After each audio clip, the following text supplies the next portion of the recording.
Yes. And our primary objective is to ensure that we help these players develop holistically.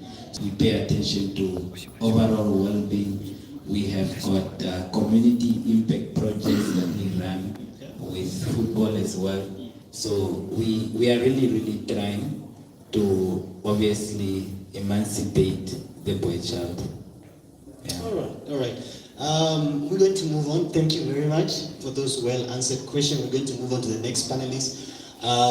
Just because of time, I would like us to just be brief and straight, so we just get to finish on the allocated time, with the allocated time. Okay, so I'm going to move on over to Miss Jane Mohepa. All right, as you can see how she's looking beautiful.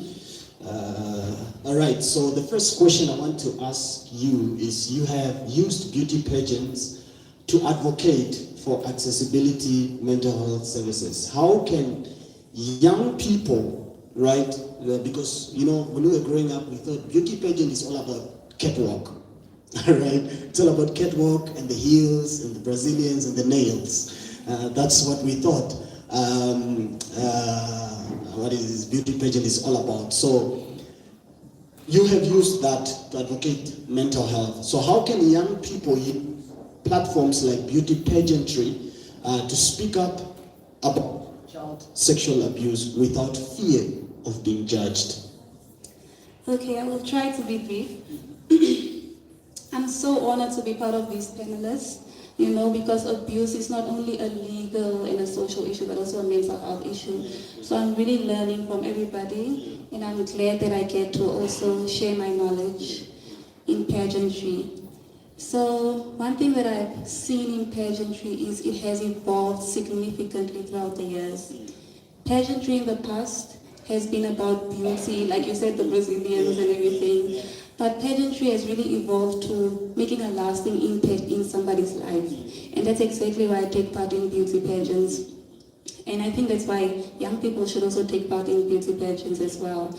And in terms of advocacy or activism, you come with something that you're already passionate about, something that you truly care about, and you simply use pageantry as a platform to amplify that message and to amplify that reach as well. Because through pageantry, I've gained reach to different people that I never thought I would meet, I mean, being here at this platform, I think the pageant also really opened this door for me. You get to meet communities, you get to go on radio interviews, you really just reach a larger audience. And that's how young people should start viewing pageantry. They should view it from a sense of beauty to really making a lasting impact, even in one person's life. One person is one person reached. Yes. Wonderful.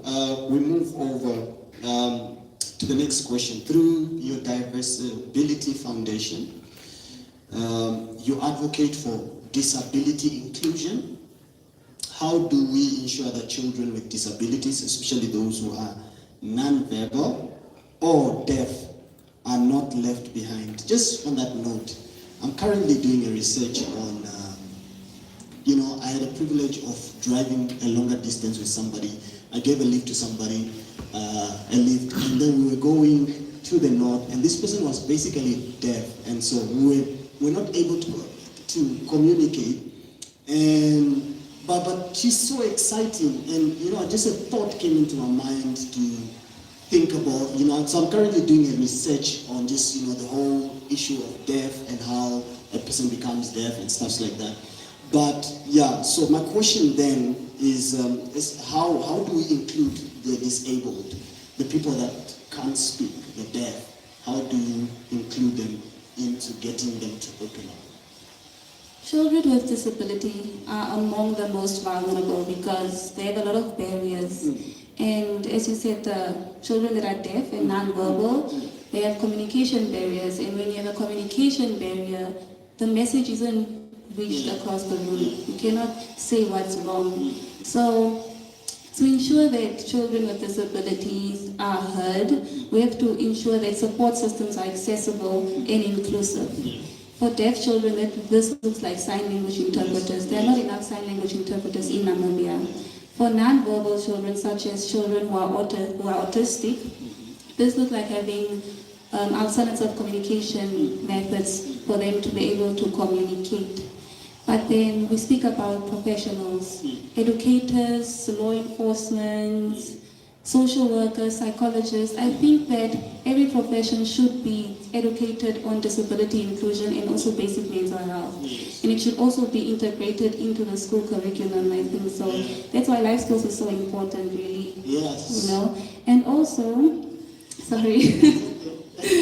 Also, it's not only about professionals, it's also the family. Because you get a child that has a disability, comes to the family member and says that something happened, but then the person will say, this one doesn't know what they're talking about. Yes. Because they don't believe the child because they say they're just disabled. So the problem really starts also from family. It's a really deep integrated issue, not only in the professionals but also family members. Yes, yes. So it's something that we need to talk about at home. We have got parents, we have guardians that are living with people that are disabled, that are deaf, that can't express themselves as they ought to. And this is really a platform for you to create a safe space for these individuals, that they may be included in whatever is being done at home. But next question I want to ask you is, what would you say to a young person who is struggling silently with trauma but feels they have no platform or voice to speak up? What I would say to a young person struggling silently is that they're not alone. And because God is the center of my life, I will say God is with you. God is carrying you through this. So you don't have to carry yourself through this, you know. And having a voice does not always look like speaking in front of a crowd or in front of a stage. Sometimes it can look like doing something that you're really passionate about, speaking to a counselor, speaking to a teacher, or writing a book like Promise, you know. And it's not a weakness, it's really a strength, because the fact that it was so courageous for you to do this, it really shows that it's a strength. And that's what I would tell a young person. Oh wow, that's serious. Okay, last question. How can young people, you know, probably let's not limit it to young people. How can somebody support a friend, all right? Because these are things we all go through at different stages in life. So how can someone support a friend who has disclosed abuse, right? They are being abused or they are going through something without necessarily overstepping or causing them more harm? You know, we're living in communities where you know, somebody came to open up to you and they expect you to help them, but you know, in return, there's always, I'm going to tell you something, please don't tell somebody. She said I must not say anybody. Right? So this is the time. So what type of advice would you give? How should we be helping people? As a psychology student, I've learned that the best way that you can be there for somebody is just to listen, like Mr. Rattle said. It's very important to be empathetic, and sometimes the person does not want a solution, sometimes they just want a listening ear. Yeah. And you will just be that catalyst and that support to help them reach that solution, to help them help themselves, you know. So I would tell a person that's supporting a person that's a survivor or victim to just be empathetic and be a listening ear as well. Again, thank you for that. But what about overstepping? What about making sure that somebody confide in you, right? That whatever they came and brought to you, they know that they are living it, it's between the two of you. What do you have to say on that? You just have to be confidential, like Nashalukini said. Nashalukini said you have to really ensure that between us and between what you tell me. And that's the way you just have to really communicate with the person. Thank you so much. Okay, our last, and then we're going to move on with our program, is Miss Frida Pavel, right? Let me just give you another introduction of her as well, so you just know who we are dealing with. All right, so okay, just hold on. Okay, so Miss Frida Pavel is, she's an honors clinical psychology student at the University of Namibia and an aspiring clinical psychologist. She's fascinated by stories we carry and what they reveal about what is meant to a human being. So Frida brings warmth, compassion, willingness to learn. And so that's the person we're dealing with. So let's hear what she can brief us into. Just question to you. As someone that is pursuing clinical psychology, what have you learned about how childhood sexual abuse affects the developing mind of a child? So before I start, I just want to point it out that I have terrible stage fright, so please go easy on me. It's okay, it's okay. So childhood sexual assault does not only leave scars on memory, it entirely changes the way the child sees, it entirely changes the way the child learns to see themselves and see the world. So a developing brain is designed, or rather it is wired for trust, safety, and exploration. Now that trauma, it destroys that process. Kids may struggle with big emotions like shame or negative thoughts like I'm not safe or it was my fault. But also, or rather to add, they completely shut, some of them, it depends on how people react, some of them completely like shut the world out, if I can put it that way. And some of them have trouble trusting other people. They develop trust issues, they feel unsafe, and all of those things. Yeah, I think. All right, thank you very much. Very well answered.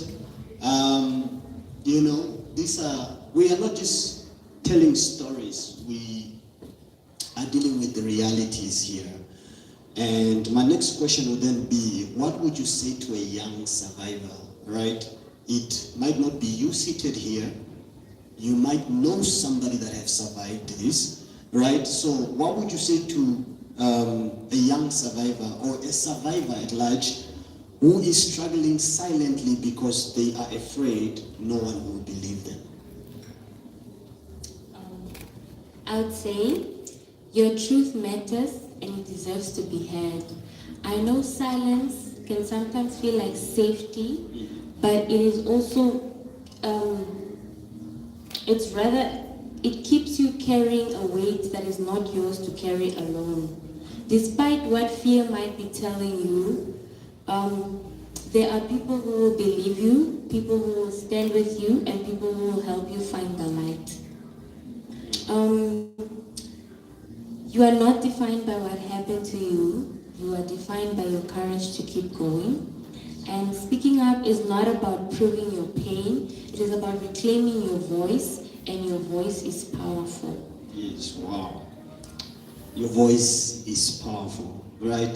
Last question that I want to ask.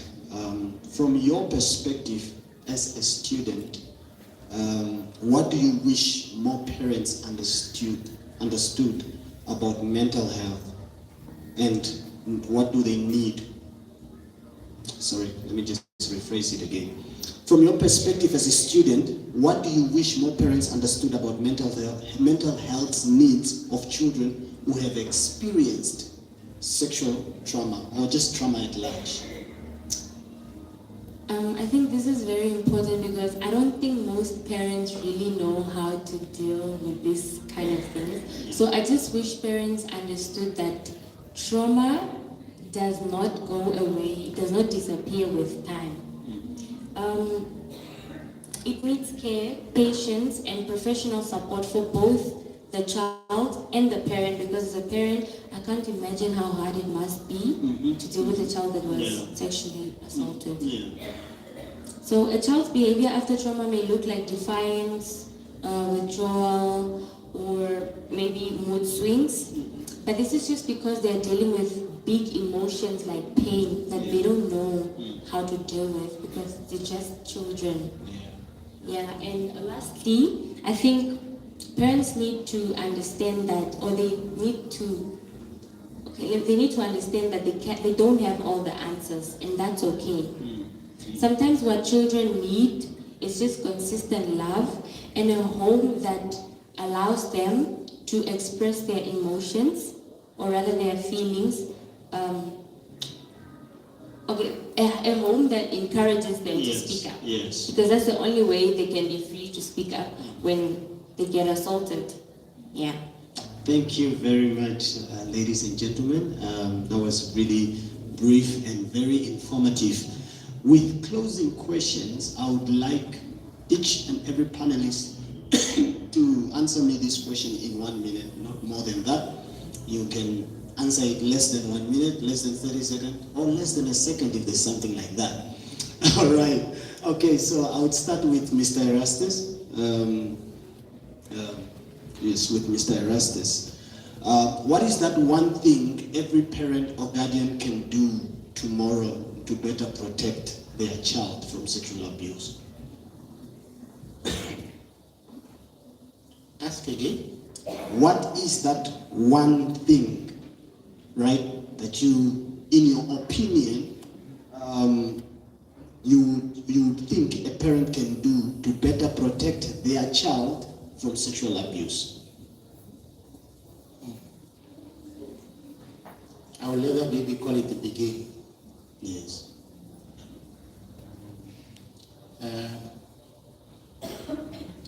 You need to begin by providing the safe harvest for the child. You need to invest in the child. You need to be patient with the child. You need to be invest in the child. Yes. And finally, you don't need to say no for everything, but not based on the other first. Depends on that. Because you can put your foot down to say no, you are not going to the soccer field because of the historical beginning, or to say I want you to do A, B, C, D. But everything, my motto, listen. Okay. In listening, you hear more. Yes. And then the child also hears by just listening. Okay.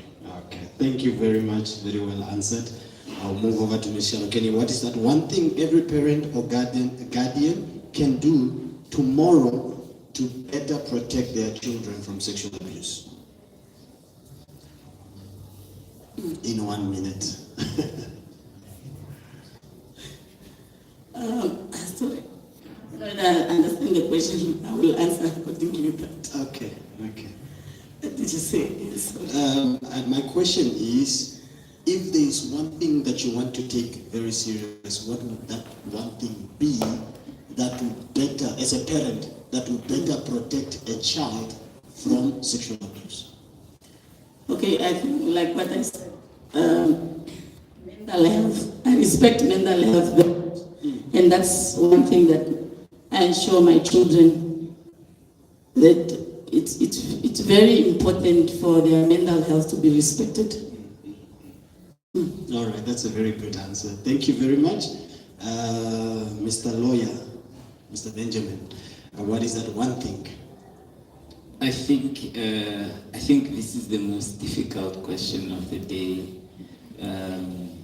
I don't know if I'm qualified enough to give a response, but I think for me it's just be a good human being. Yeah, I think if you're a good human being, you are able to make a better impact. Yes, thank you very much. Okay, what is that one thing? Should I rephrase the question? Okay. I think that one thing that every parent should do is create a safe environment for the child to know that they can lean on to the parent anytime that they need help or anytime that they need to speak to somebody, to be a listening ear. Yes. Thank you very much. I'm going to move over to Ms. Frida. What would that one thing be, in your opinion? I think as a parent, obviously apart from the fact that I have to create a safe home and encourage children to speak up about how they feel, I think I would educate my child from a very young age that nobody should ever tell them to maybe remove their clothes or something like that. Yes. Because sometimes children are scared because the person is older. Yes. So from the beginning, I'll teach them how to say no, and I'll teach them to come to me or go to somebody they trust about the situation. Yeah. Wow, wonderful. Some time ago when I was young, I read a book written, When I Say No, I Feel Guilty. It's a book I would recommend all of you that are going into psychology. It's a very good book because it helped me. Personally, I'd struggled with saying no. So I would inconvenience myself and get myself into trouble because I wanted to please everyone. And it had helped me a lot. I remember I was in grade 10 and I was struggling with issues and then somebody recommended me that book. When I say no, I feel guilty. I just don't have the author's name and all that. But panelists, thank you very much. Thank you very much for making time. I really, really do appreciate you and we have learned a lot. Thank you so much.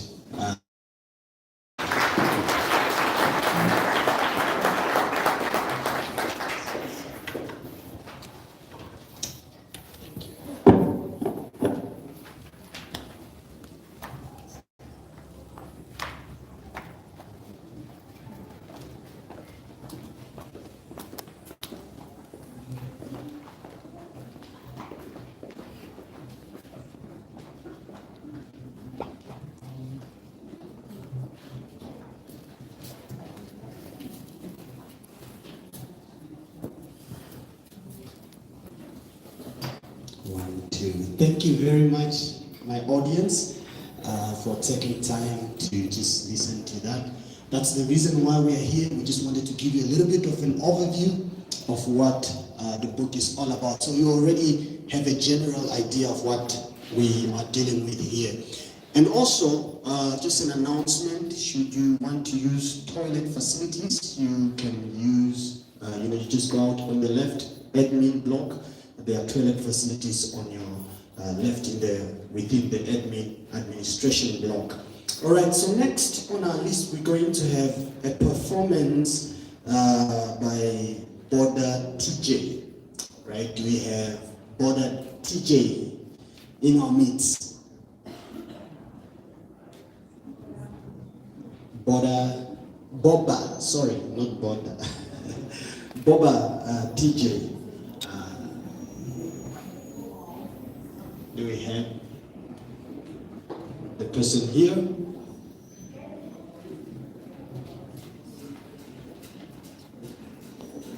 All right. Am I seeing somebody?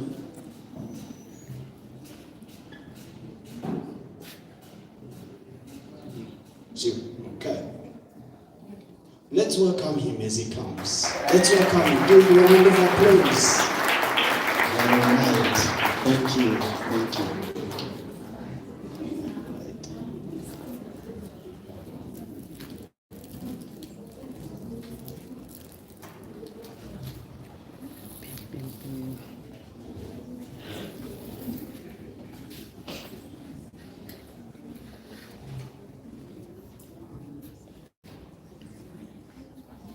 All right, probably while they're sorting out the sound and all that, we can move with our program.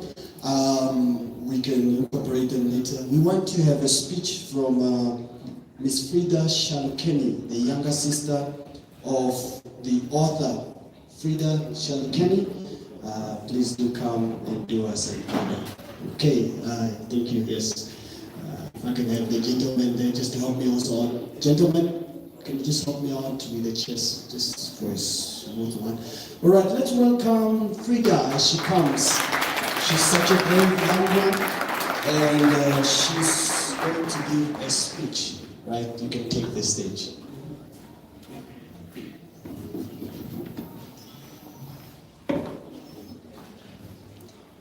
To the distinguished guests, the honorables, family, friends, a very good afternoon to you all. Today I have the incredible honor to call this remarkable woman my sister. When people see this book, they see pages, titles, words, chapters, but I see something different. I see courage, tears that nobody witnessed, I see battles fought behind closed doors. I see strength that was built one painful day at a time. I see that healing is real, and most importantly, I see my sister. What amazes me the most is not that simply she wrote a book, but because she survived. She could have become bitter, but chose compassion. She could have become closed off, but chose connection. She could have remained silent, but chose to share her story so that people would know that they're not alone. And that takes an amount of bravery that words can barely explain. In life, there are some people who went through life untouched by hardships, and those who face storms that will break most of us. Well, my sister has faced those storms. She has experienced pain that should have never been hers to carry.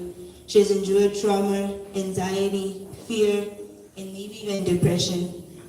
In moments that could have convinced her to give up on herself. But she didn't. She chose something amazing. She chose to heal, to grow, to become a better version of herself. Every time life knocked her down, she found ways to stand back up. That resilience is one of the greatest gifts she possesses. And I would also like to honor someone else today, which is our mother. Well, my mom is a life skills teacher, but to me, she is much more than that. She has been a guide, a source of strength, and a light during some of the darkest moments of our lives. There was a time I was struggling deeply when the pain of bullying left me lost, broken, and overwhelmed. When I could not longer see a way forward, my mom saw what I could not see. She saw my pain, stood beside me, and made sure I got the help I needed by taking me to a rehabilitation center. Having the courage to ask for help when you need it and the compassion to help others when they can't help themselves is what she taught me. Not every child is blessed with a parent who sees the silent battles. Some cry for help and go unheard, but when I was struggling with depression because of bullying, you saw what others could not see. You listened, you understood, and you made it sure you got the help I needed. Thank you for never giving up on us, Mom. Thank you for being a safe place for us. Thank you for being there when we ever needed you. And to my sister, dearest Maggie, I want you to know how proud I am of you, not because you wrote a book, but because of who you are. You have taught me what strength really looks like. Strength is not pretending everything is okay. It is choosing healing when remaining hurt feels easier, and that is exactly what you have done. You have inspired me more than you will ever know. You have shown me that our past does not have the final say in who we become in the future. You have shown me that healing is possible. You showed me that even after life's darkest moments, light can still be found. And through this book, you're becoming that light for someone else. There's something I've never told my sister, and since everyone is here, then I might as well say it. Maggie, you scare me. Not because you're mean or you're unkind, but because you're strong, outspoken, and never afraid to tell the truth. Growing up, there were times when I was like, let me not get on her bedside. But as I've grown older, I realized something behind that strength was someone fighting battles I knew nothing about. While I saw the strong sister who seemed to have everything under control, I never truly understood the pain you were carrying inside. I never fully knew what you were going through, the weight you carried you whenever you smiled. I never knew the battles you were fighting when nobody was watching. And when I think of the challenges you have overcome, my respect for you grows even more. Because now I understand your strength is not something you were born with, it's something you build. Day by day, challenge after challenge, tear by tear. And I'm more grateful than I can put into words to have a sister like you. A sister who showed me what courage looks like, what resilience looks like, what it means to keep going when life gives you every reason to stop. There was a time when we were playing charades as a family, and my older brother Toivo started imitating Maggie on a phone call. The way he copied the expressions, the exaggeration, the drama, we all ended up laughing so hard we could barely continue the game. Even she couldn't stay serious. It's funny how moments like that stay with you because they remind you that behind every struggle, every quiet battle, there's still joy and family. And today, that same Maggie who laughed at that silly moment, the one who went through things no one else saw, is standing here as an author. You didn't just write becoming a better you. You became it in the hardest, quietest, most painful way no one always saw, and still you were here. One memory that always stays with me was when I was 8 years old and I had tonsils. I remember feeling miserable, exhausted, helpless, in pain. But what I remember is not being sick, it's you. You took care of me. You made sure I was okay. You were there for me when I needed someone, and in that moment, I felt something every younger sibling hopes to feel. I felt loved. Not because you had to take care of me while mom was away and the others were going to school, but because you wanted to, and that is who you are. Even while carrying your own struggles, you still find ways to care for other people, to give love, to be there when someone needs you. That is one of the many reasons I'm so proud to call you my big sister.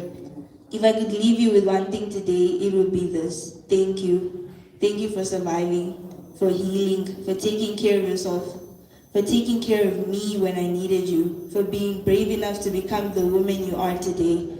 I may not always understand what you were going through, but I see you now.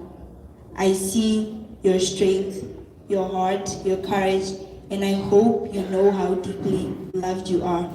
You're not just my sister, you're one of my greatest. One day, this book will be a memory, but what I'll always remember is watching you prove to yourself that you were capable of something extraordinary. Seeing you achieve this dream fills my heart with a kind of pride that words can barely explain. I love you so much. I'm proud of you. I thank you.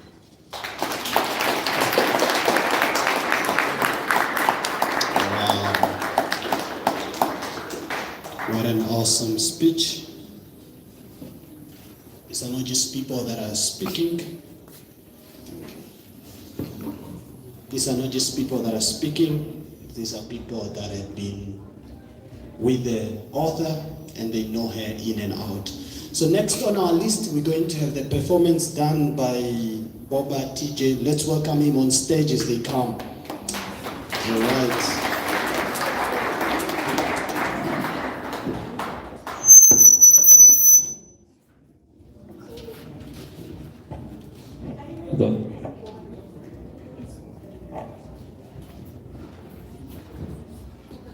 It's a wow. Can somebody clap hands for the little Frida that was just speaking now?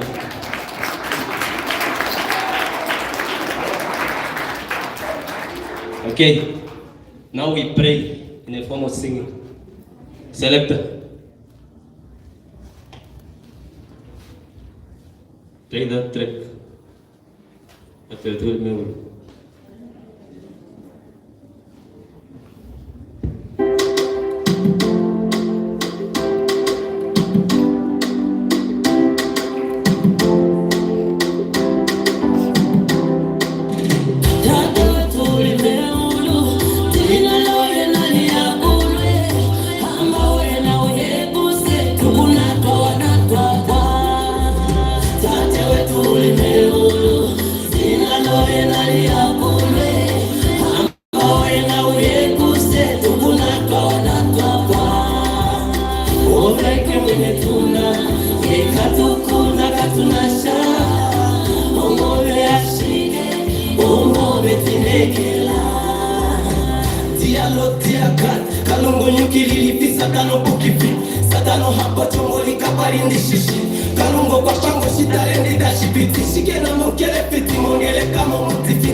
Teaching them the Bible, be wise of the devil. Teaching them the Bible, be wise of the devil. Tate wetu ulimwengu, sina loe nali ya bure. Amba wena uyekuse, tukuna kawana kakwa. Uveke wene tuna, ekatukuna katunasha. Umome ashike, omove tinekela tatekarungo kulimeulu mubatako shilemo negeshe shimwe pedo kushiwete mwabate vano tine ndudu avatarelio vano makuli tamulio vano mindapa kale nyimwe shinongera meulo mune pangulo otokupile peni ngengiyo ikongeleka ngengo winzile kalunga mofike kobewe mpunga hamye alokukapsa meulo mune pangulo onzilufake mango nzikaleno wene wange tate wetuli meulo zinalowe naliyakule amba wena uyekuse tukunatwa wanatwakwa oveke mwene tuna ekatukuna katunasha omove ashike omove tinekela kalunga omshisi weulunetu ongenda wethimano ozenatango tulikengolo atualikana ila mometima mitetu tate wetu ulimeulu zinalowe naliyakule ama wena uyekuse tukunatwawanatwapa oveke mwene tuna ekatukuna katunasha omove ashike omove tinekela.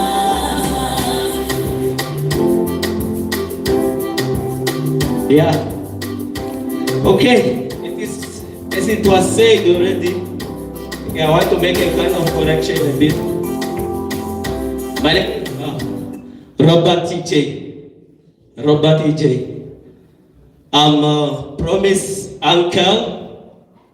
So Promise grew up in my side, from Oshakati until in Windhoek. And there's this other word she mentioned when she was young.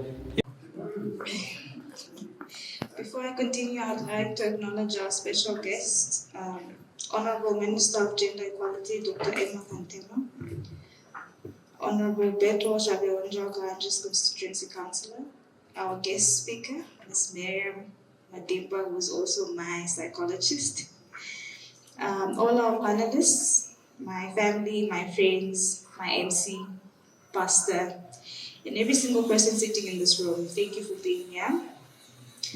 And thank you to Vyf Rand Primary School for hosting us today. I'd also like to thank my sponsors, Oshimada Fishing Company, for believing in me, for this event would not have been possible without their input. To my editor in his absence, Dr. Lekius Hailala, for his patience. Thank you so much. I would not really be able to thank each and every one of you by name, otherwise would be here all day. But there are a few people that I need to mention. To my aunt, Eunice Barakias, in her absence as well, thank you for taking me in when I needed a new environment to heal. To my aunt, who's also my mom's best friend, Auntie Tina, thank you for being the first person to take action, for taking me on that weekend getaway when I needed to get out of the house that day. To my aunt Selma and my aunt Evelyn, in absence, thank you for believing in me and for standing with me when I spoke up. You changed my life, and that I will forever be indebted to you for. To my mother, Raona Tulonga Nyupipo Shalukevu, you cried with me when I told you about what happened. You held me when you could. You fought for me in your own way with what you had and with what you knew. You're not perfect, but you tried. You tried so hard, and I see that now. You took me to get the help that you knew or thought I needed. You sat with me in my pain even when you were hurting too. You've been my mother, my friend, and my protector. Thank you for your strength. Thank you for trying your best to fiercely protect me in your own capacity. I love you, and I would not be here without you. Before I speak about my book, I want to talk about something serious, and it's the reality of sexual assault in Namibia. Sexual assault in Namibia is happening every single day. Most of it happens within families behind closed doors by our uncles, our fathers, our brothers, our cousins, people we really trust and people we're supposed to feel safe with. And most of these cases go unreported because families choose to protect the abuser, because they are afraid of shame, because they believe, but he's family or she is family. I was one of the lucky ones in a sense because I spoke up. But so many children never do. They suffer in silence. They carry the weight alone, and the abuser walks free to hurt someone else. And that is not justice, and neither is it okay.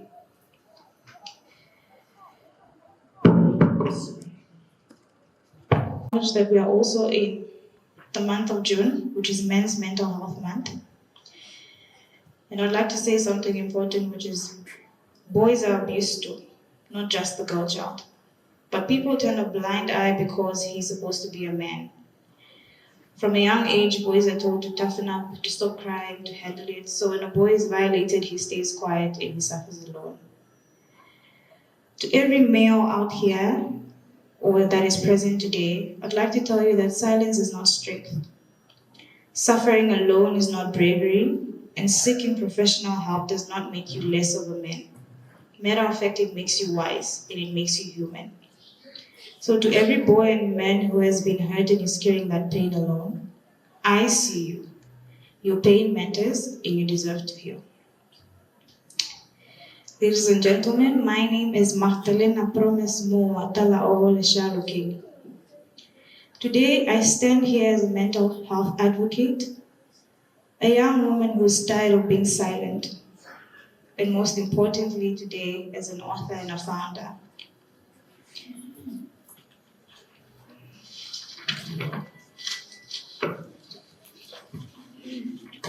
I was born and raised in Ongwediva, but I moved to Okahandja a few years ago.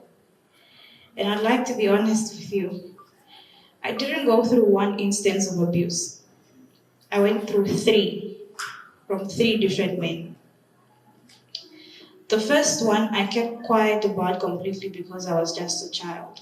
And I was confused, so I said nothing.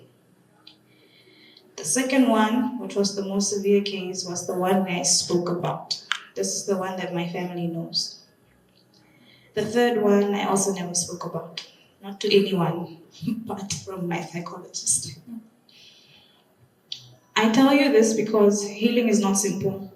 It's not one wound. Sometimes it's wound after wound, but you keep going anyway. When I was 11, my own uncle molested me or sexually assaulted me. I spoke up immediately. I told my aunt, I told my mother, but being honest did not make the pain go away. I have not told my family the full extent of what happened because some details are just too heavy. And I want this book to be accessible for children, so even the explicit details of the incident you probably will not find in the book. But the pain is real even without the details.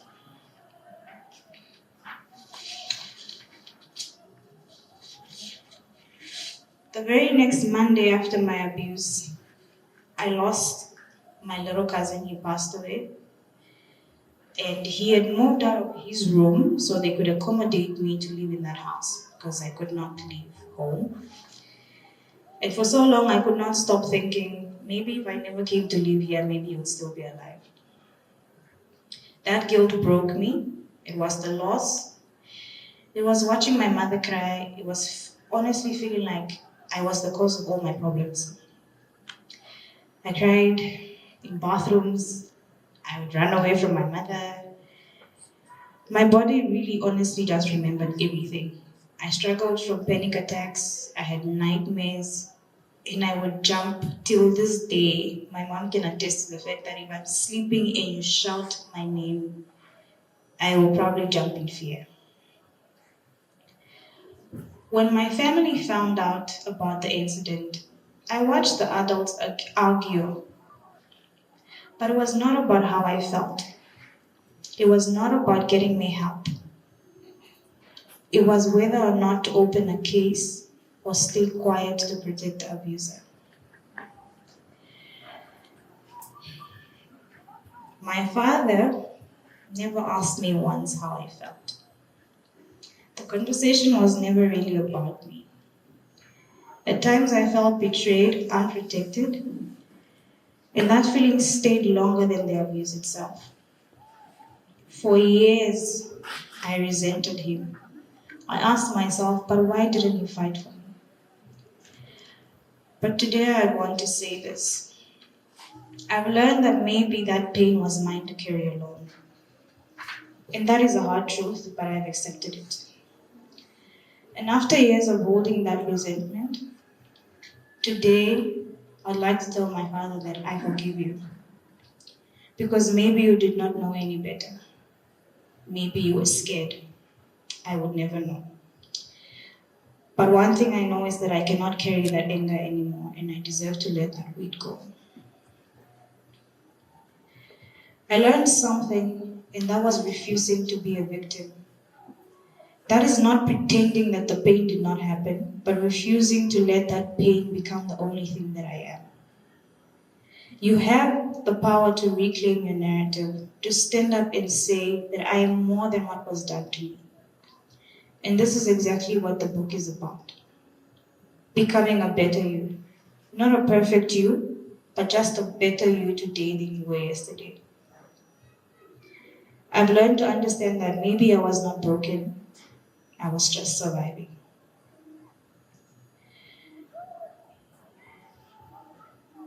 I wrote Becoming a Better You because I needed to put my pain somewhere.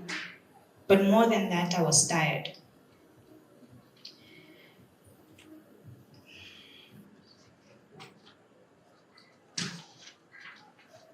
I was tired of children suffering in silence.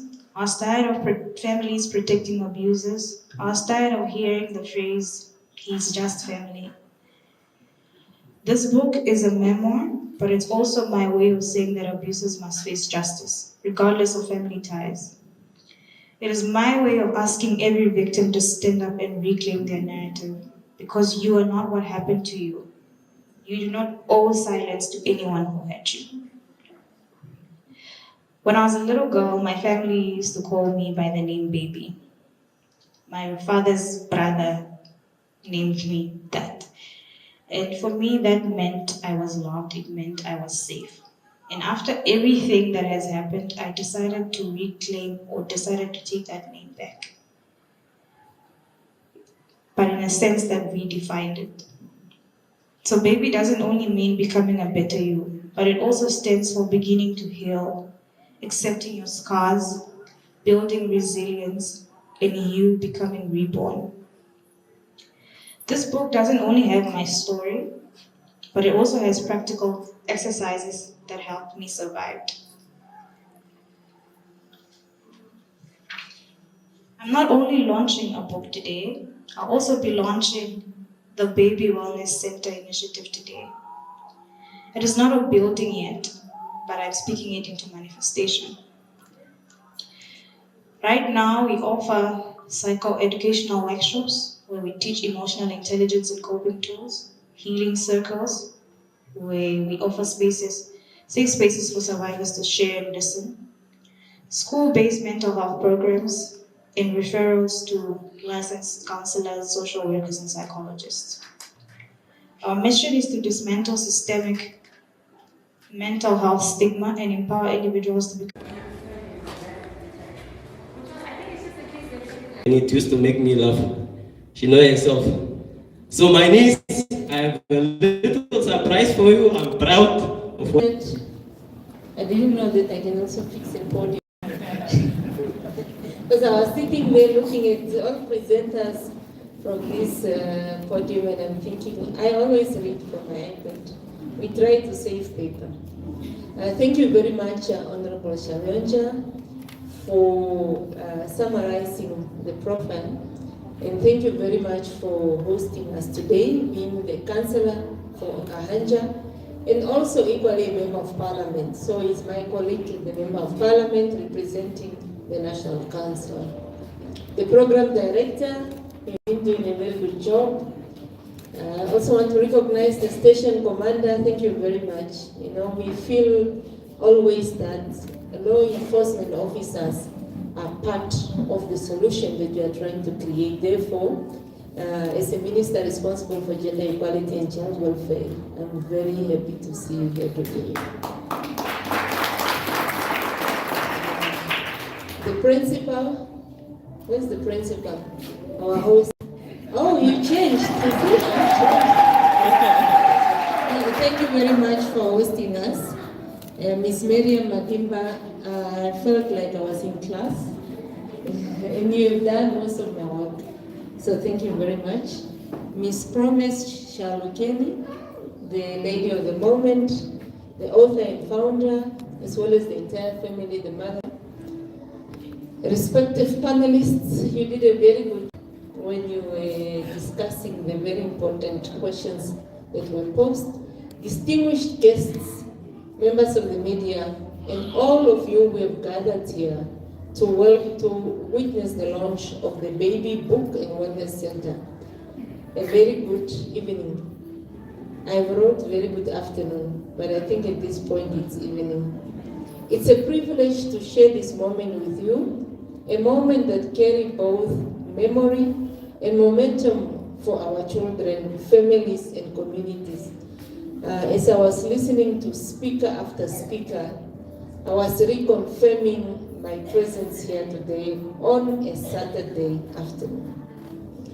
As the speakers were narrating, the panelists were discussing, these are the issues that speaks directly to the mandate of the Ministry of Gender Equality and Child Welfare, ranging from the responsibility of parents, which we are placing a lot of emphasis. Because why? We are seeing a lot of neglect issues, ranging up to the issues of the boy child that has become topical for now.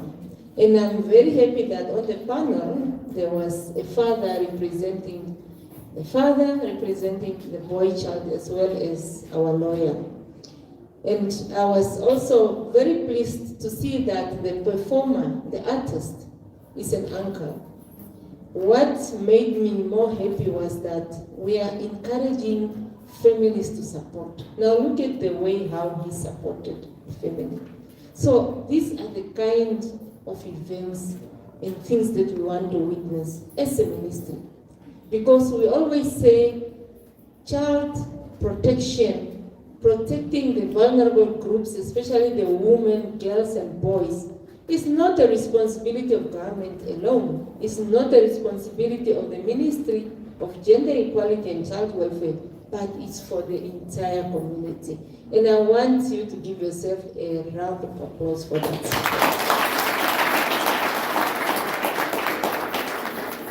Courage is not the absence of fear, but the triumph over it. It's in speaking the truth, especially when it's difficult, that we begin to heal our communities. And I think today is just one of those. Ladies and gentlemen, I want to acknowledge the courage it takes to tell a personal story in public. Not in a room, not with your psychologist sitting on those sofas that we are made to sit on. We all know what happens when you go to your psychologist, but to tell it in public.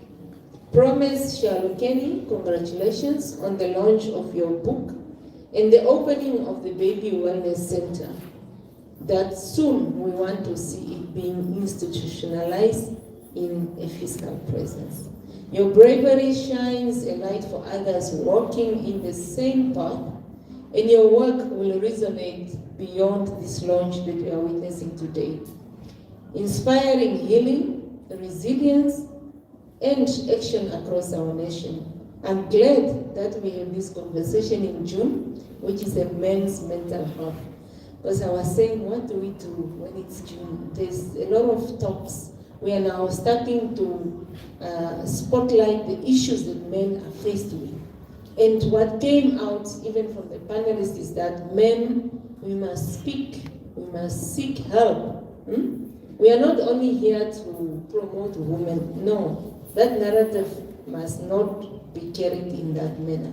We are here as a ministry, as a government, to ensure that every woman, men, boys and girls enjoy equal access to opportunities, enjoys equal access to services that is needed. Turning now to our shared responsibility, child protection in Namibia, our ministry is tasked with protecting children from abuse and neglect, translating policies into practice that saves lives and preserves dignity. Yet, we know the stark reality. Many children still face abuse in silence. Breaking that silence is not a moral duty, but a practical necessity. When concerns arise, we must respond swiftly and with care. And we have heard so many times from Tate Erasmus up to the psychologist emphasizing on the skill of listening. You know, there's a difference between listening and hearing. So listening becomes very important for you to inculcate that trust issue. And for you also to be able to pick up the issues that we see in our children. And to respond swiftly also. Not just listen, not listen and cover, because it's your uncle, it's your brother, but to respond. I therefore urge every parent, caregiver, neighbor, teacher, and a community member to believe children when they speak up, and to report concerns promptly, and to seek help through trusted channels. And these channels exist. Silence empowers harm. Speaking up empowers healing and protection. Program Director, ladies and gentlemen, in discussing government support for survivors, I want to emphasize that our response is not a single act, but a coordinated, survivor-centered approach.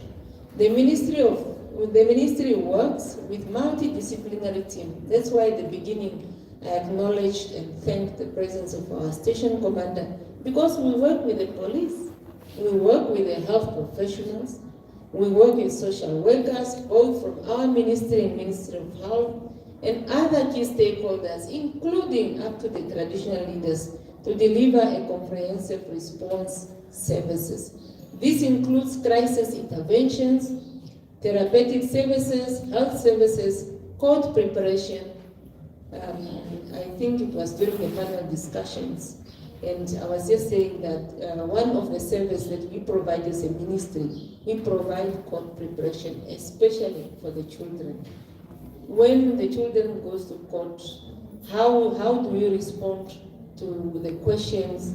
How do you narrate what has happened? So we always have social workers who are present with the children, even when it's in court.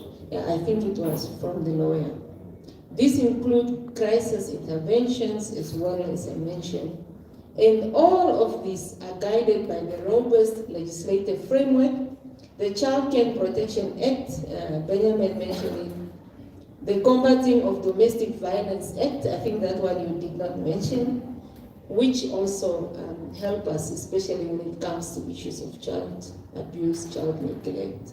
The Combating of Rape Act, and the Combating of Immoral Practices Act. We have developed and implemented standards of operating procedures to ensure consistent survivor-centered services for victims of gender-based violence, violence against children, and trafficking in persons across regions. To ensure these standards are followed, we conduct ongoing multidisciplinary trainings. I'm sure the life skills teachers will attest to it, that we often do give trainings, especially to the officers we call first responders, the life skill teachers, the police officers. We give them training to be able to identify issues of child neglect, and we also give them training that covers child witnesses preparation, especially our social workers that I mentioned, for the police, the prosecutors, and our social workers. Child maltreatment training for social workers and medical personnel. Child online protection. And I'm mentioning this because we know with technology that is now emerging, there are also emerging threats that happens online. And the life skill teachers are also trained to identify and to report cases of child abuse. So I could narrate when Ms. Shalukeni was saying, how do you identify a child who is having an issue at home? The child is sleeping in class. Why? Because when other children are sleeping, you can't sleep. So early morning, you're already tired. So these are already some of the red flags. We have designated Lifeline and Childline as child protection organizations to receive and to respond to reports of child sexual violence. Moreover, we have deployed social workers to GBV units. We have across all regions GBV units that are manned together with the police officers. This is to bring services closer to communities, demonstrating that the ministry is moving beyond statements. You know, some people think we only do campaigns. No, we don't only do campaigns, we don't only issue statements, but also we have a concrete impact program.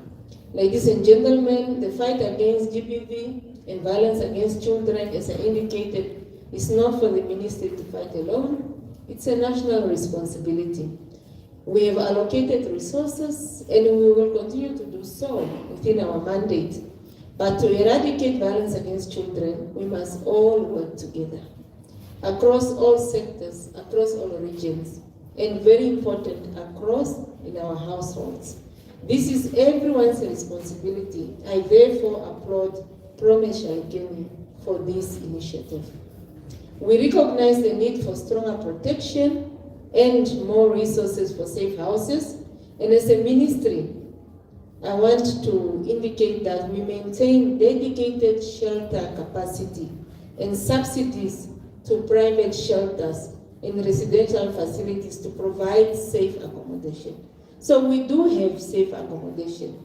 We have shelters across in 8 regions. When a child is in danger, when a woman is in danger, when a man is in danger, we will then remove that child from a dangerous situation and put the child in a place of safety. This is even provided for in the Child Care and Protection Act for us to provide measures what happens when a child is in need of a protective services. These are the plans. We have plans.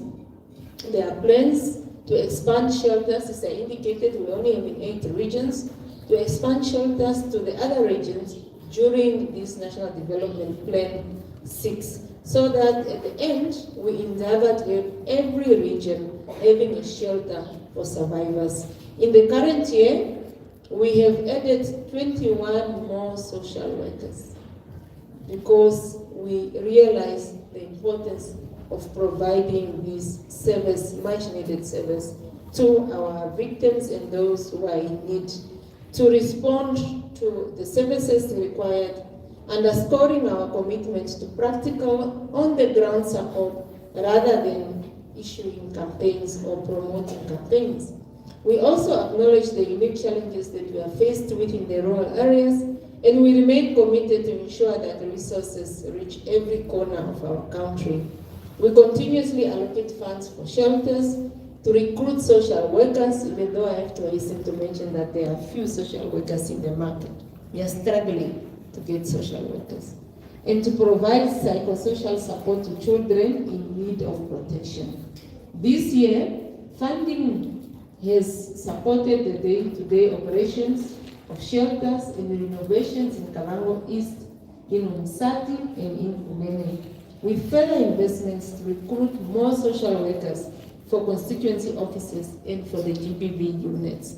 On the digital front, we are strengthening protection to address online threats facing children. The teachers, the parents, you agree with me that with technology, it has become very difficult to be a parent. You know, I was saying parenting in the 21st century is now difficult. For us, when it's dark, you just know that your children come back home from playing in the dust. Now, when you wake up, the children are in the room, you don't even know what they are surfing, what they are watching on these gadgets. So it becomes very, very challenging. But in collaboration with the Ministry of Information and Communication Technology, and other stakeholders, we are advancing the cybercrime bill. This bill focuses on criminalization, investigation, and institutionalizing support and address gaps in the Child Care and Protection Act of 2015 by targeting modern digital threats, including child sexual exploitation, issues of grooming, and non-consensual sharing of materials. I'm sure you've come across these materials, all while safeguarding the identity of child victims throughout investigations and court proceedings.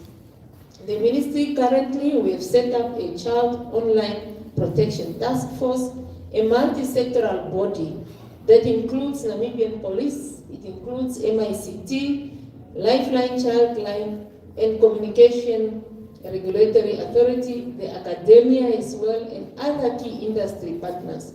The task force drafts and reviews policies, organizes Safe Internet Day celebration, and also it provides ongoing training to social workers and police officers to handle digital evidence and interact with child victims of online exploitation.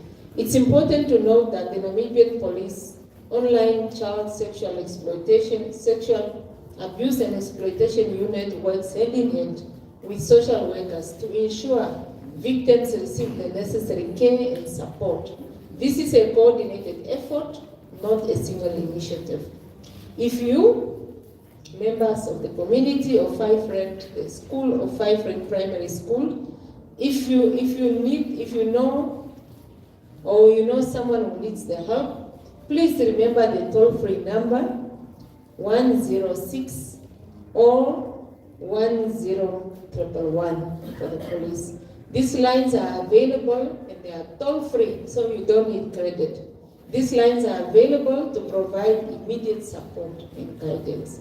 As we close, I want to reaffirm my support for Promise Shalokeni and the Baby Wellness Center initiative. Your book and the center represents a powerful beacon of healing, education, and community resilience. As said by the author, being an academician, I was already reading on my way. I was even reading as I sit there.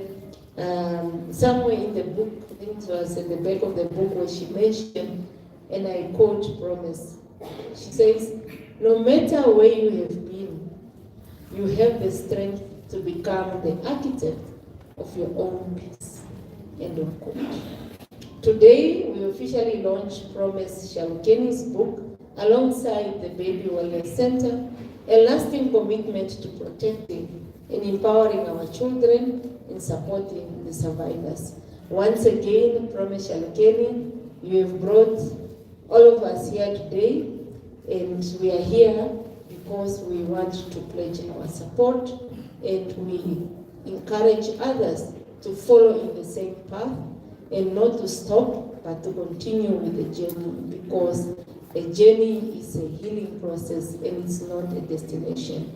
Thank you very much for the invitation, and I look forward to seeing the center coming into fruition, and also how we are going to help the victims and the survivors of 5 Rand community and Okahandja at large. Let me congratulate you on behalf of the Ministry responsible for gender equality and child welfare. We are fully behind you, and we will continue to support initiatives that uplift our people, especially those who suffer at the hands of sexual abuse. Issues of domestic violence, gender-based violence has no space in our society at all. Let me wish you all the best as you walk this journey and commit to support the cause throughout. Thank you very much for listening and for spending a whole afternoon. It was done for a good cause. Thank you. Honorable Minister.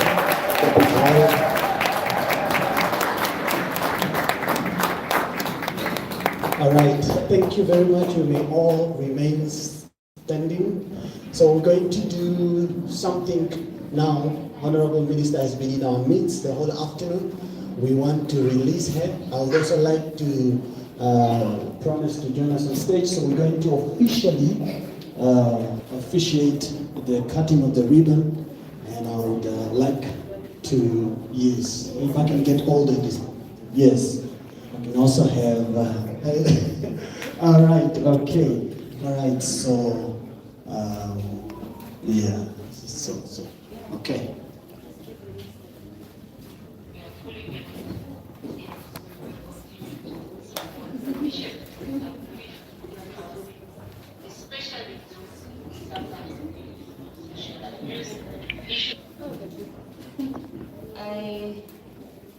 It's a pleasure to launch the book, Becoming a Better You, Baby, by Promise Shalukemi. May this be a symbol of the contribution you are making to the community of Vyf Rand in Okahandja, to the Namibian girl child. Congratulations.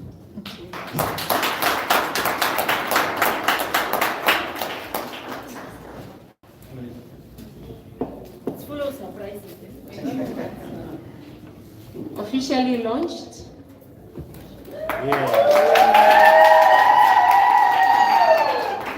The book,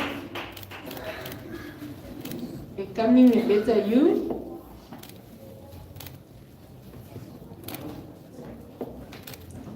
You see, this is what I was posting.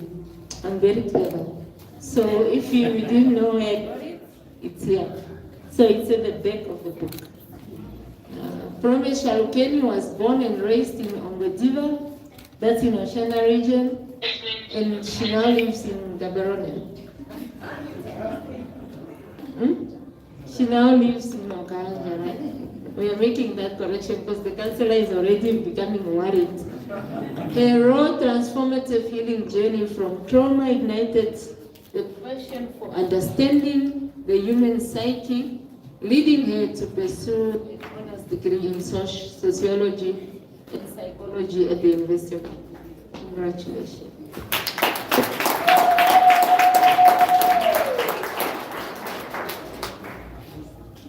Continue.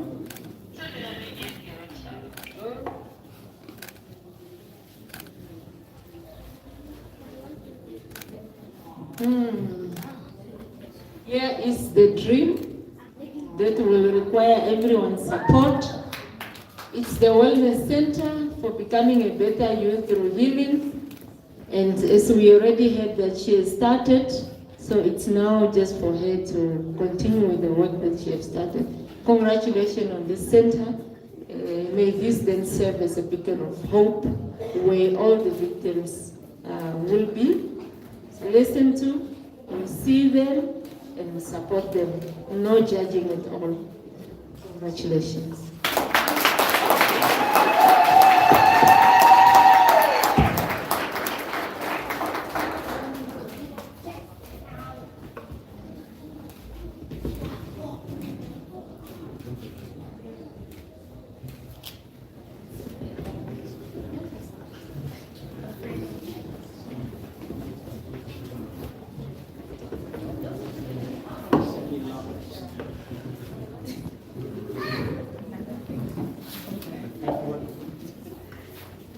I'm trying to see which number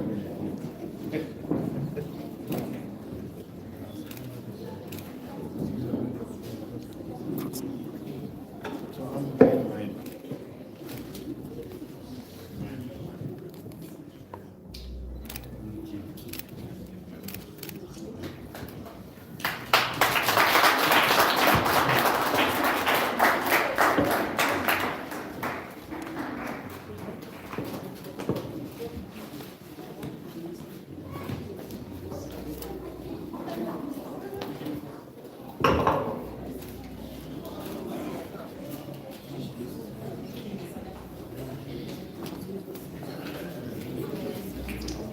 All right. Good evening once again, ladies and gentlemen.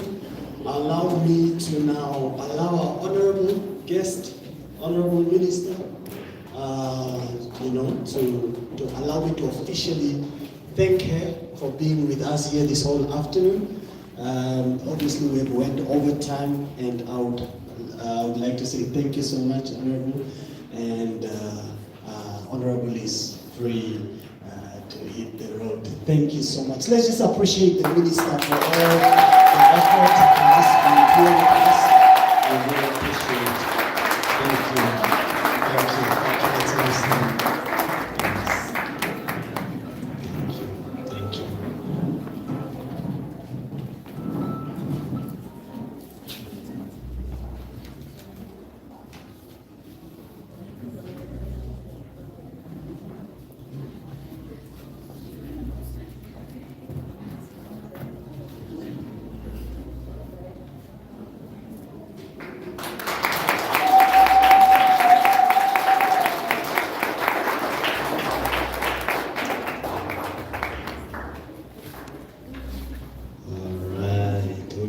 Seats. Thank you very much. For the rest of us, the show has actually just started. All right, so the rest of us, we continue. I really appreciate you for, your listening ear and your presence this afternoon. We're going to continue. We want to give you a performance by the NKO cultural group, and I have to admit that you've been a good listener, or you've been good listeners this afternoon, and I don't take your presence for granted, and we want to welcome the NKO cultural group as they serve us with a performance. Let's give them a round of applause as they come.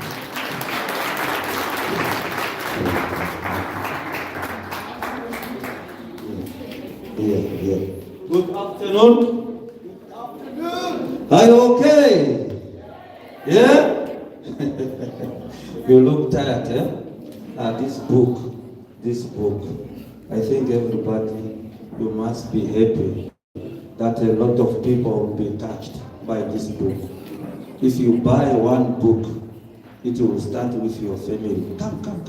It will start with your family. Then your family will take the message somewhere there. Teachers, please. Okay, I don't know whether on the stage or where. Maybe it will be here. Oh, my girls, they are following. Okay, we are going to perform one song, Daifanwa. If we mention the other things, then please ignore them. While we are waiting for the author, she's also a musician. Don't undermine her. Okay, Mr. DJ, Daifanwa.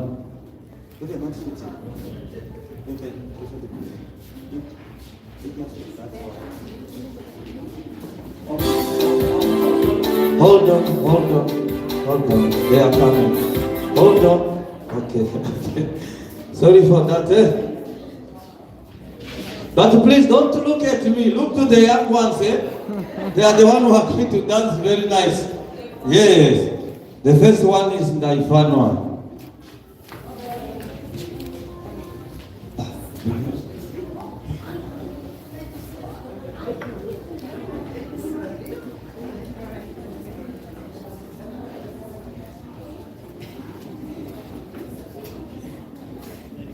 Okay.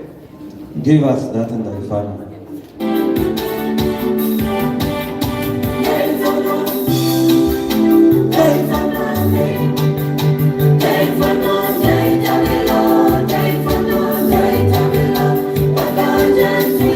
Oh,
patria keni, tate puta tu koina tu panda, onko kolito wana ina kuafa.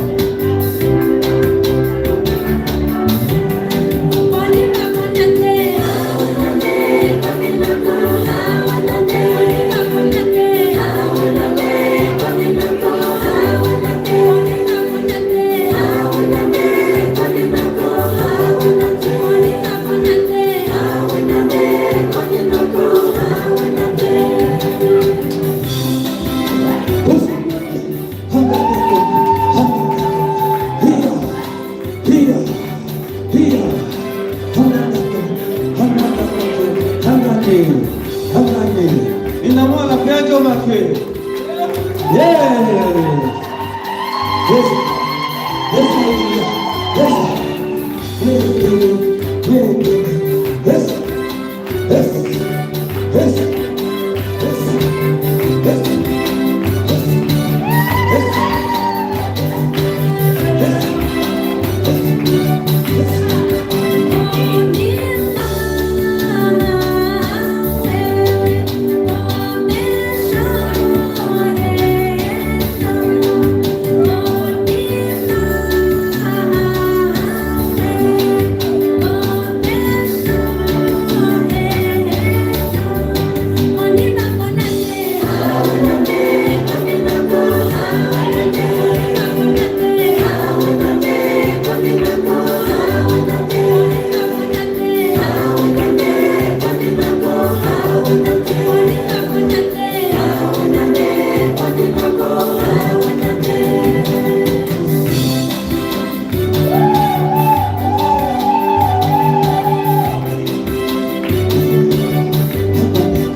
Iya. Diva sio ngoma. Unijivyo ngoma ya Afrika.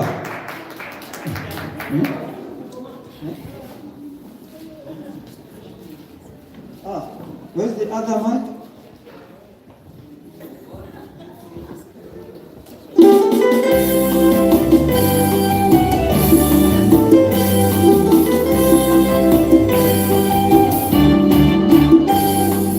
Goma,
Yes, yes.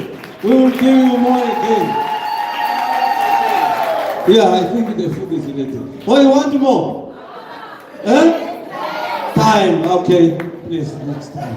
Thank you, thank you.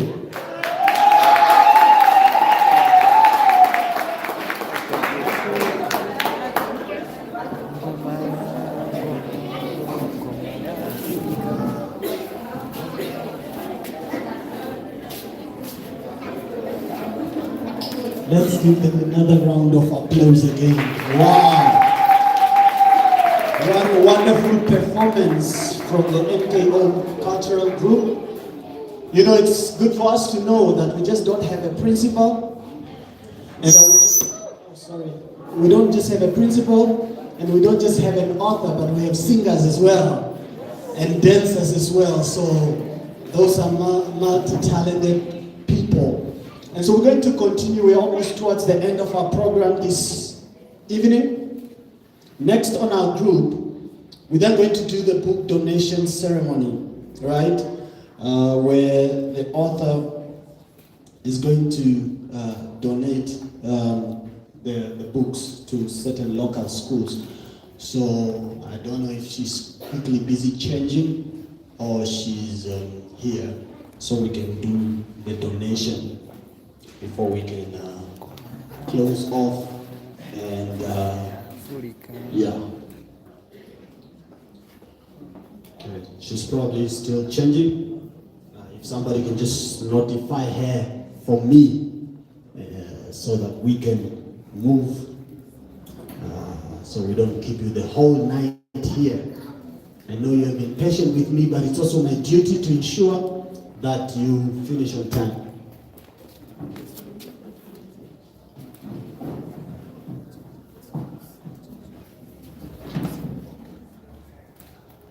All right, so in the meantime, I would like to ask all those that are representing the local schools to come forward. If you are representing a local school, or for a local school, just come forward already while we are waiting for the author to come. Just come forward. Come forward. We want you here so that. Yes.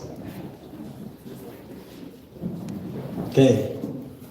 So we are donating. You can already see the plan here and the aim here is that we want to impact schools.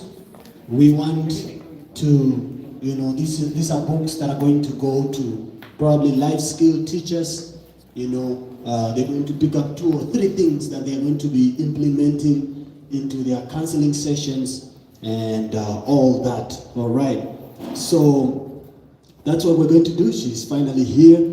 So she's going to hand over the donating of books to local schools. And that's such a generous act from her. So let's welcome her as she comes. She's here.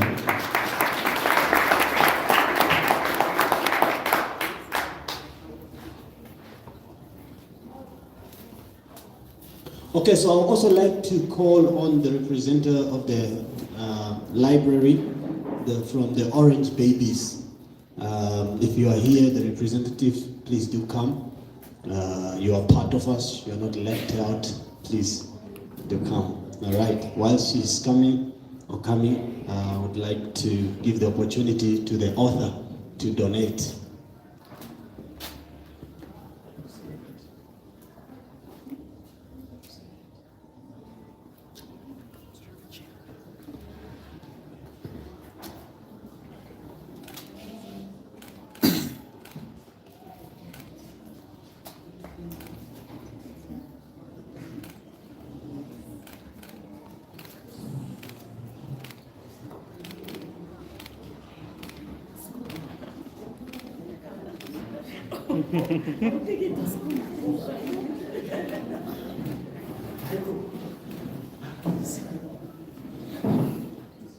join us there. Thank you for coming. All right. Orange Babies, the library. Oh, okay. All right. Thank you. All right. Let me say it on your behalf. All right. So this is an act of generosity, like I said. You know, just giving out. You can see that this is her heart. This is her passion. And hence she's giving out, she's donating this to various schools within Okahandja circuit. And mostly, you know, you can see it's given to mostly life skill teachers, and that they can read and they can, you know, use reference from life experiences that are written in this book. So, yeah, this is an act of generosity. We know that we're not only introducing an author, but a generous one for that matter. All right, thank you very much. We thank you, teachers and you know, representatives from all type of schools. Thank you so much.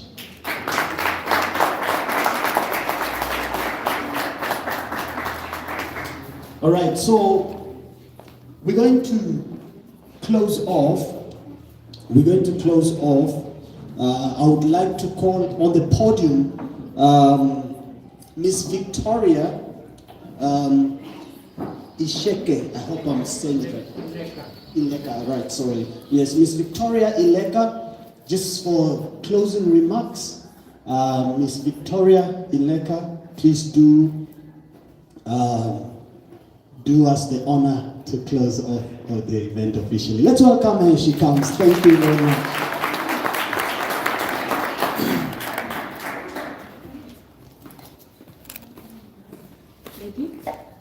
Before anything else, let me take this opportunity to acknowledge Onzidi Royedu.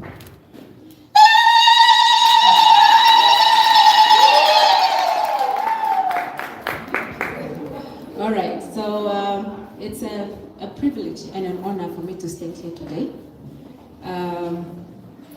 The one here, I see my name has been spelled wrong. My name is Victoria Frida Tusheketa. And I am a lady from Ogogo, Okwambi. Nandaniko beshu kwa nyama. Tuba kwa nyama ko bebe, ndikwambi ko tate. Yeah, so here is just to, I think everything has been said. Even in the closing, it's like, I don't even have remarks. I have ditched my closing remarks because everything has been said. So I'm just going to say everything from the bottom of my heart. We appreciate the launch of this book. Can I please have one? I'm going to do things unorthodoxly. So we're going to sing Happy Launch Day to B.A.B.Y. Okay? So the B.A.B.Y. has been launched. And it's, today is the first day, and from here today on, she is going to be counting the years that this book is going to be living with us, because this is a record that will never go out of style. It will never lose value. Even 100 years from today, this book will still hold its value, right? Okay, so now are we ready to sing we say Happy Launch Day, B.A.B.Y, right? Yes. Okay, let's go. Happy Launch Day, B.A.B.Y. Happy Launch Day, B.A.B.Y. Happy Launch Day, dear B.A.B.Y. Happy Launch Day, B.A.B.Y. Hip hip. Hip hip. Okay. Yeah. Akapanzi, you are whiskey. Akapanzi. Nakapanzi. That is the coolest principle any child can have. You see, I did not expect this, what he did on stage here. He just surprised some of us. But what he did here was truly and honestly remarkable. Although we continue to grow, we must never forget to be kids, children at heart. Always go back to yourself and be that person, a happy person, all right? And I must say I resonate with this book a lot, because why? I think at one point in my life, I went through a certain stage for a while. Unfortunately, I didn't have the privilege or maybe the knowledge that you can actually go out and look for help. But then how do you go out to look for help if you don't know you need the help, right? But today, when it was being talked about the whole time, when we started, I was shaking, you know. There was one point where my body was literally just vibrating, because why? Is when she was talking about her dad not being around. I think I can relate to that, because myself growing up, my mom died long time ago. So Tate Peke and all my brothers, we grew up together. Maybe that house was housing maybe 20 people, if I can say. So he doesn't have the time, not to say he doesn't have the time, but I guess it's human nature to forget about some of these things when you have so many little ones that you are raising, to try and pick out and try and concentrate on one. I felt like my father wasn't there for me. And then once upon a time later in life, when I was now starting to grow, that's where the biggest challenge comes. You know, when you're going into maturity, puberty, things start happening to you and you don't know why they are happening to you. Now I felt like him and these guys, like, it's as if he didn't even give birth to me. And did he pick me up from somewhere or what? And then there was this family friend of ours who came to live with us. And this guy, he showed me so much love. He gave me so much attention that my dad didn't give me. And it's as if a prayer from somewhere was answered. And from that moment on, I took that with me into my adulthood, because now I had experienced a love from a parent, although it was not my biological. But then I also, as I grew, I started to realize, you know, things happen to you for a reason. And sometimes these things will happen to you so that you can be the one to break those generational traumas that are happening in your family, right? So it is now up to us, especially us that are present here. When we go and leave from here, we must take this book in our hearts, and everything that was said here, we take it with us. Nande, if it did not happen to you at this moment, life will put you in that position where you must be refined. So since then, I have learned, instead of looking at problems as in Dangalati, something that can be, you know, handled as a hurdle, no, what we do is you take that problem and you take it as a blessing in disguise, as a lesson, because what you go through is what you are going to put out there. If you put it out there as trauma, the people out there, also the ones, the fragile ones, will be traumatized. But if you do the honorable thing, like Meshibeli, you are going to empower, you are going to inspire. So I have no word for the baby girl here, because what she did is, like it was mentioned before, it's very difficult for anybody to get out of their shells and come and talk about your family problems, talk about things that you are personally going through, because these are shameful things. And some people will still continue to shame you for the things that you went through, as if you went out there to look for it. It can happen to anybody. So problems are part of life, but we must take them as a lesson that we are learning.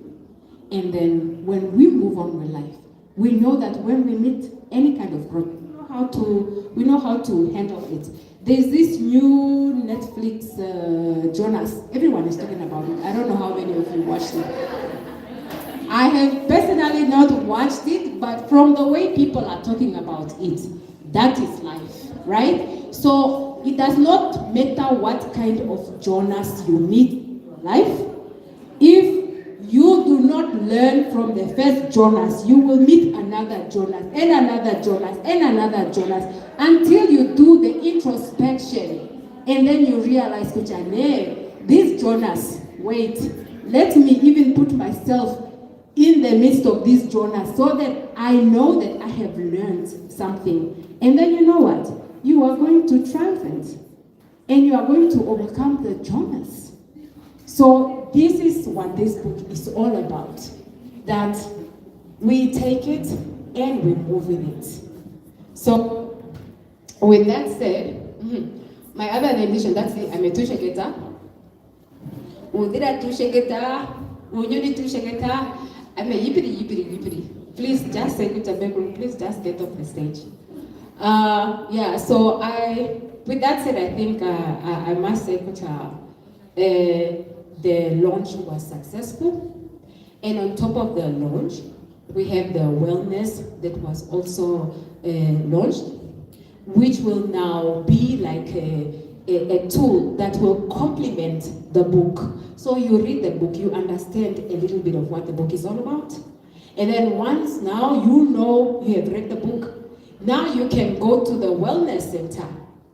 You know, when you feel like, okay, I'm in that position where I'm unable to help yourself, maybe you need help, or whatever the case might be.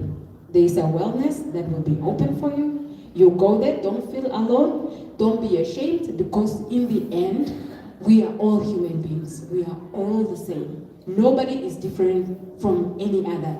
The only difference is, women feel things more, and it's more intense. And it's like they say, the men, you know, they tend to draw back. But that is why also we have a lot of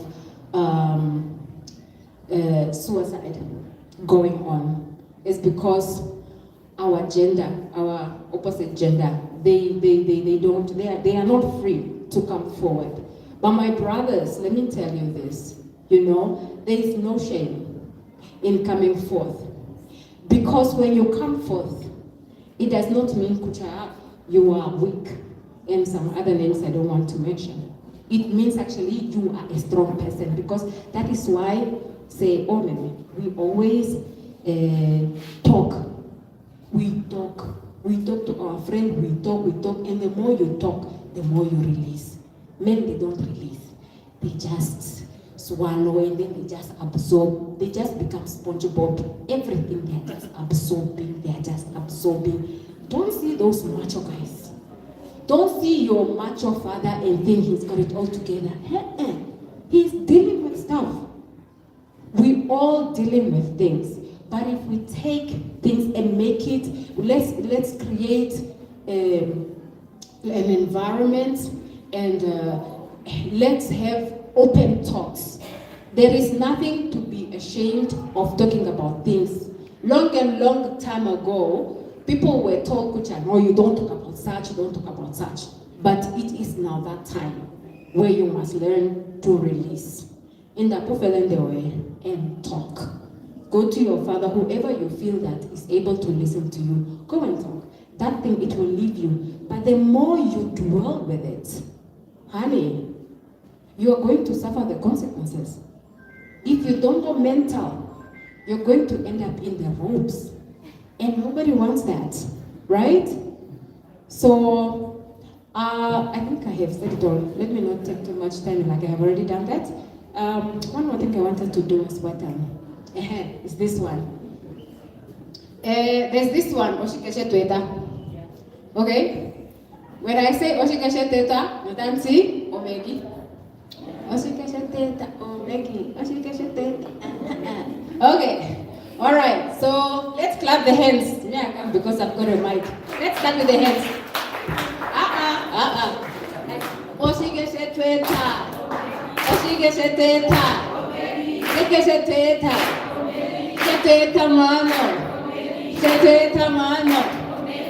Okay, thank you very much, guys. And with that said, let me just leave you this picture. When we leave from here, let's go and strive, be the better people. In fact, be the best.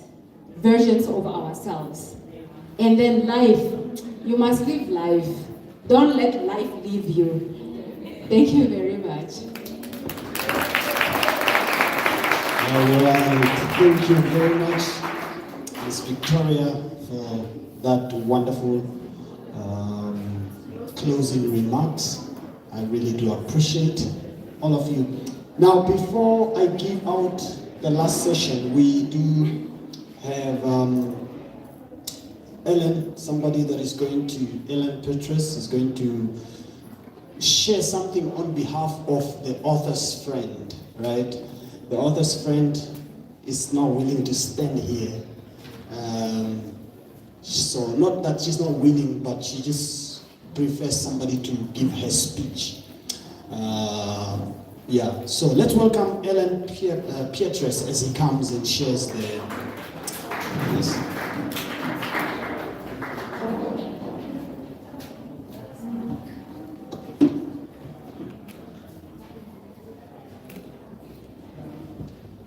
Masters of Ceremony, I would like to acknowledge the presence of the Councillor, Honorable Bethel. I would like to acknowledge the presence of our esteemed guest, our author, as well as the members of the community of Okahandja, the family, relatives, and all those that showed up today to come witness the launch of this wonderful book.